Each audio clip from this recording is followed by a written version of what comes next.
السلام علیکم اسٹوڈنٹ، آج ہمارا سیوکس کا پہلا لیکچر ہے۔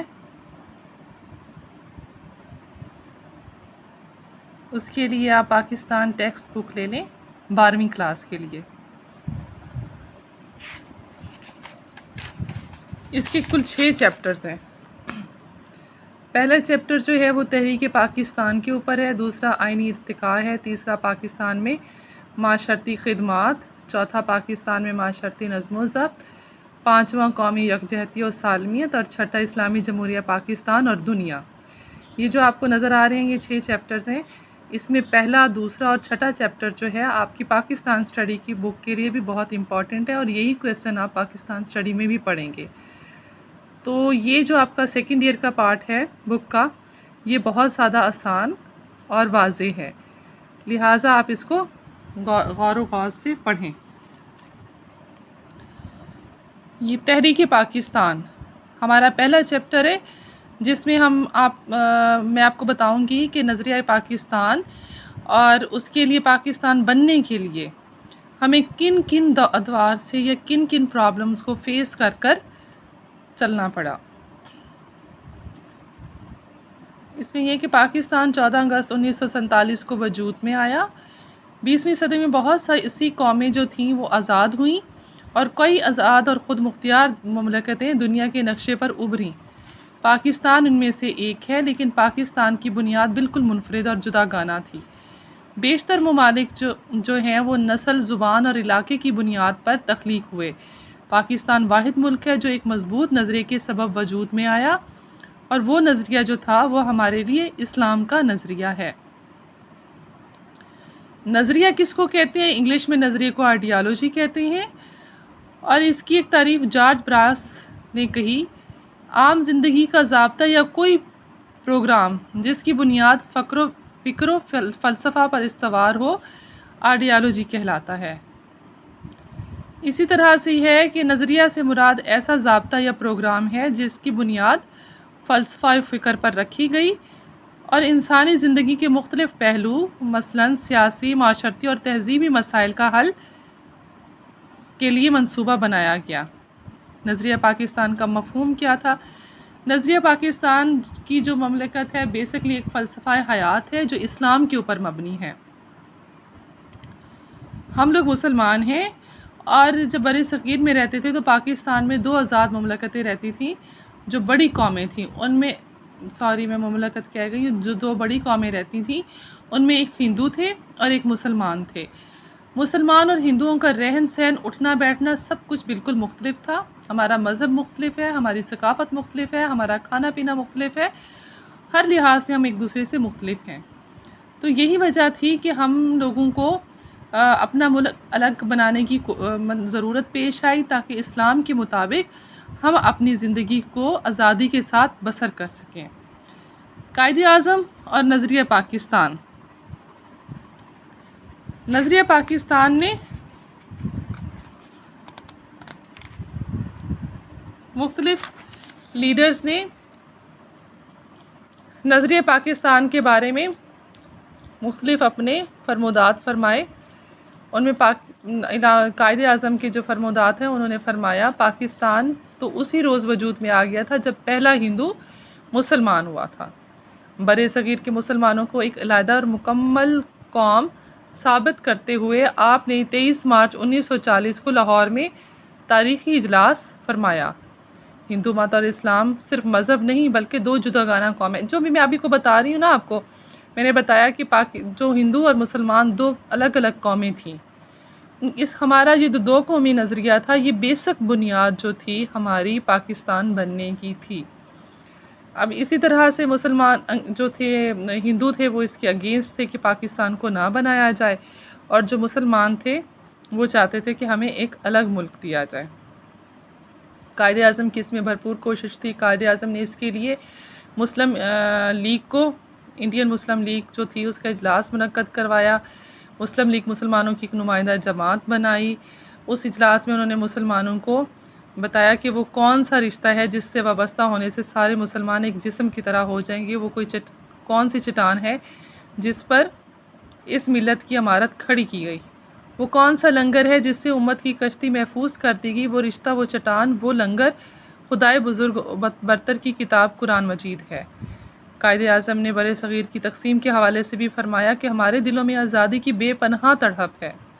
ہم برطانوی تسلط سے نجات حاصل کرنا چاہتے ہیں اور اس بات پر کبھی راضی نہیں ہو سکتے کہ ہمیں ہمیشہ کے لیے ہندوؤں کی غلامی اختیار کرنے پر مجبور کر دیا جائے۔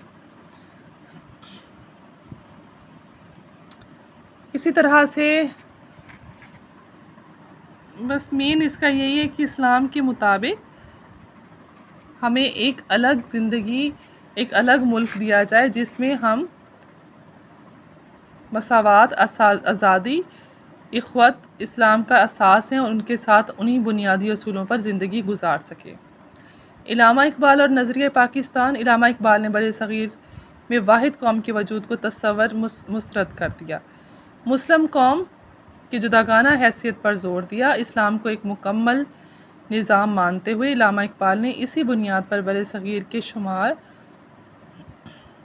مغرب میں علیحدہ مسلم ریاست کے قیام کا تصور آل انڈیا مسلم لیگ کے الہ آبادی اجلاس منعقد کیا 1930 میں پیش کیا۔ یہ بڑا مشہور اجلاس تھا۔ اس میں انہوں نے فرمایا کہ انڈیا ایک بر صغیر ہے، ملک نہیں ہے۔ یہاں مختلف مذاہب سے تعلق رکھنے والے اور مختلف زبانیں بولنے والے لوگ رہتے ہیں اور مسلم قوم اپنی علیحدہ پہچان رکھتی ہے۔ تمام مذہب قوموں کا فرض ہے کہ وہ مسلمانوں کے مذہبی اصولوں اور ثقافتی اور سماجی اقدار کا احترام کریں۔ اس سے پہلے بھی دو قومی نظریے کی بنیاد پر جداگانہ مملکت کا ذکر بعض اکاربین نے کیا تھا، لیکن علامہ اقبال کا نظریہ جامع اور تفصیل انداز کا حامل ہے۔ نظریہ پاکستان کی اہمیت، اس کی اہمیت یہ کویسچن بھی آتا ہے، اس کو ذرا آپ نے اچھے طریقے سے دیکھنا ہے۔ اس کی جو اہمیت ہے اس کی پوائنٹ ہے نظریاتی بنیاد۔ پاکستان کے وجود کا انحصار اس نظریہ پر ہے جس کی بنیاد پر مملکت خداداد وجود میں آئی۔ نظریہ پاکستان ملک کی روح ہے اور اس کا تحفظ اور سالمیت کا باعث ہے۔ جنوبی ایشیا کے مسلمانوں نے پاکستان اسی نظریے کے حوالے سے مانگا اور یہی نظریہ اسی میں تقسیم ہو گیا۔ وہ قوت کمزور پڑ گئی جو پاکستان کے مختلف علاقوں کو آپس میں متحد رکھے ہوئے تھی۔ نظریہ پاکستان سے دوری ملی، یکجہتی اور استحکام کے لیے نقصان دہ ثابت ہوئی، اور اگر ملت اسلامیہ نے نظریاتی سرحدوں کو مضبوط نہ بنایا تو مستقبل میں بھی خطرات کا سامنا ہو سکتا ہے۔ وحدت کی بنیاد۔ دوسرا پوائنٹ، پاکستان میں کئی زبانیں بولنے والے لوگ رہتے تھے، ان کی ثقافتی روایات اور نسلیں مختلف ہیں، رنگوں میں بھی یکسانیت نہیں ہے۔ ایسے میں وہ واحد قوت جو تمام پاکستانیوں کو ملت واحد میں ڈھالے ہوئے ہے، ان کے درمیان مضبوط بندھن کا باعث ہے۔ دین اسلام مسلمانوں کا بھائی ہے اور پاکستانی عوام دوسری پہچان کو ایک طرف رکھتے ہوئے اپنی پہچان اپنے مذہب کے حوالے سے کرتے ہیں۔ علامہ اقبال نے مذہبی بنیادوں پر زور دیا اور کہا کہ مسلمان اسلام کی وجہ سے ایک ملت ہے اور ان کی قوت کا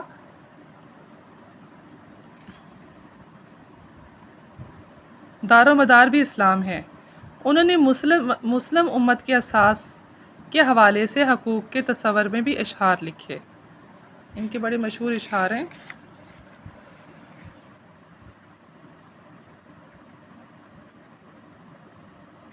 اس کا تیسرا پوائنٹ ہے مثالی ریاست۔ اسلامی اصولوں کی ترویج کے لیے مملکت خداداد پاکستان تخلیق کی گئی۔ اس سرزمین میں ایک تجربہ گاہ کے طور پر استعمال کرنے کا فیصلہ کیا گیا۔ اسلام کے سنہرے اصولوں پر مبنی معاشرہ بنایا جائے گا جہاں انصاف، مساوات اور آزادی اور رواداری جیسی خصوصیات کو ابھارا جائے گا۔ تو بھائی چارے کو آگے، بھائی چارہ، مساوات، انسانی دوستی، مذہب، یہ قائد اعظم نے کہا تھا کہ یہ ان کے بنیادی نکات ہیں۔ قومی استحکام۔ پاکستان قائم بھی اسلام کے نام پر ہوا اور اس کو مستحکم بھی اسلام کے نام پر ہی بنایا جا سکتا ہے۔ آج کے پاکستانی نسل نے نہ پاکستان کی تخلیق ہوتے دیکھا، نہ ہی اس کی قربانیوں کا تجربہ ہوا جو اس سے پہلے والی نسلوں نے دے کر اس ملک کو نقشے پر جگہ دلانے میں کامیابی حاصل کی تھی۔ آج کی نسل کو نظریہ پاکستان اور قیام پاکستان کے اغراض و مقاصد سے پوری طرح آگاہ رکھنے کی ضرورت ہے۔ جذباتی وابستگی کو جاری رکھا جانا ضروری ہے اور لازم ہے کہ آج پاکستانیوں کو نظریہ پاکستان سے پوری طرح روشناس کرایا جائے۔ اسی وجہ سے یہ ہے کہ جب کبھی کوئی ایسا ہوتا ہے کہ ملک کے اندر جب کوئی ایونٹ ہو، جیسے 23 مارچ ہے یا 14 اگست ہے، تو اس طرح کے ملی نغمے یا ڈرامے یا موویز دکھائی جاتی ہیں جس سے لوگوں کو اویئرنیس حاصل ہو کہ اس وقت پاکستان بننے کے لیے کن کن تکلیفوں سے ہم لوگوں کو سامنا کرنا پڑا اور کیسے کیسے جو تھا وہ لوگ پاکستان کو حاصل کیا گیا۔ تو اس کے ساتھ جو ہے جمہوریت کی کامیابی، اس کا 5th پوائنٹ ہے، پاکستان میں سیاسی عمل اور جمہوری طریقوں کو کامیابی سے ہمکنار کرنے کے لیے ترقی کے منازل طے کی جا سکتی ہیں۔ پاکستان کی تخلیق جمہوری اور سیاسی عمل کا نتیجہ ہے۔ اسے مسلم عوام کی بہت بڑی اکثریت نے اپنے حق خود ارادیت کو منواتے ہوئے بنایا۔ پاکستان کا تحفظ بھی جمہوری اقتدار کے فروغ اور عوامی قوتوں کو اعلیٰ حیثیت دے کر کیا جا سکتا ہے۔ اسلام اپنی روح میں ایک جمہوری نظام میں شرعی طریقے کو اپنایا جاتا ہے اور قانون کی حاکمیت کو یقینی بنایا جاتا ہے۔ اس نظریہ پاکستان میں پوری طرح عمل کیا گیا۔ رواداری، انصاف، جمہوریت کی جڑیں مضبوط ہو سکیں۔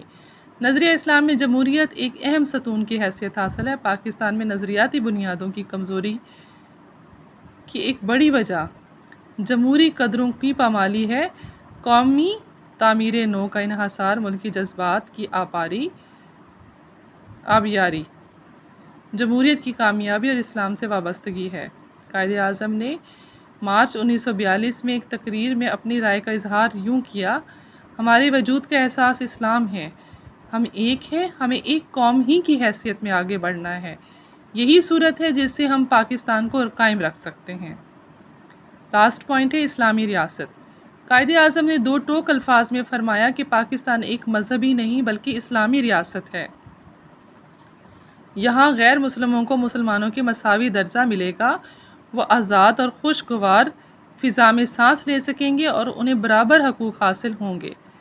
رواداری اور انصاف کے تقاضے پورے کیے جائیں گے اور قائد اعظم پاکستان کو تھیوکریٹک اسٹیٹ نہیں بنانا چاہتے تھے۔ انہوں نے فرمایا ہمیں کوئی غلط فہمی نہیں ہونی چاہیے، پاکستان تھیوکریٹک ریاست ہے، اسلام تمام عقائد کو برداشت کرنے کی قوت رکھتا ہے، لہٰذا ہم ان سب اقوام کو غیر مقدم کرتے ہیں جو پاکستان کی تعمیر و ترقی میں ہمارے ساتھ شریک ہوں گی۔ 11 اگست 1947 کو پاکستان کی دستور ساز اسمبلی میں آپ نے اسلامی ریاست کے تصور کی وضاحت کرتے ہوئے فرمایا: آپ عبادت کے لیے اپنی مخصوص عبادت گاہوں میں جانے کے لیے آزاد ہیں۔ آپ کا تعلق چاہے کسی عقیدے سے ہو، ریاست کو اس سے کوئی سروکار نہیں۔ پاکستان کے تمام شہری مساوی ہیں اور انہیں مساوی حقوق حاصل ہیں۔ یہ ہمارا آج کا لیکچر تھا۔ اس میں نے آپ کو جو نظریہ پاکستان پڑھایا ہے سارا، وہ بہت آسان سے الفاظ میں آپ کو آرام سے سمجھ آ گئی ہوگی۔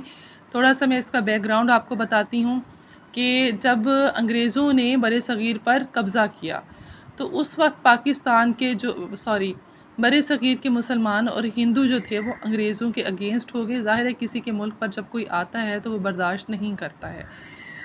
دونوں مل کر کوشش کر رہے تھے کہ انگریزوں کو ملک سے نکال دیا جائے، لیکن جیسے جیسے وقت گزرتا گیا تو ان کو مسلمانوں کو اندازہ ہوا، جب قائد اعظم نے کانگریس کو جوائن کیا تو انہوں نے دیکھا کہ کانگریس پیور ہندوؤں کی جماعت ہے، وہ ہندوؤں کو ہی پروٹیکٹ کر رہی ہے، تو وہاں مسلمانوں کی بات نہیں ہوتی ہے۔ تو اسی طرح سے انہوں نے قائد اعظم نے پھر مسلم لیگ، آل انڈیا مسلم لیگ کا قیام کیا، اس میں اجلاس کیے، مسلمانوں کو یکجا کیا، اور وقت گزرنے کے ساتھ ساتھ جب ہم پڑھتے جائیں گے تو آپ کو پتہ چلے گا کہ وہ کون سی وجوہات تھیں جنہوں نے مجبور کیا کہ اور مسلمانوں کو یہ سوچ دی کہ ہم اپنا الگ ملک بنا لیں جس میں ہم اسلام کے مطابق آزادی سے، بھائی چارے سے، مساوات سے زندگی گزار سکیں، ہم اسلامی اصولوں کو اپنا سکیں، ہم اسلام کے مطابق اپنی زندگی کو بسر کر سکیں۔ اسلام ہمارا جو ہے مکمل ضابطۂ حیات ہے۔ تو اسی بنیاد پر پھر اللہ تعالیٰ نے ہمیں پاکستان دیا۔ انشاءاللہ نیکسٹ لیکچر میں ہم تحریک علی گڑھ پڑھیں گے۔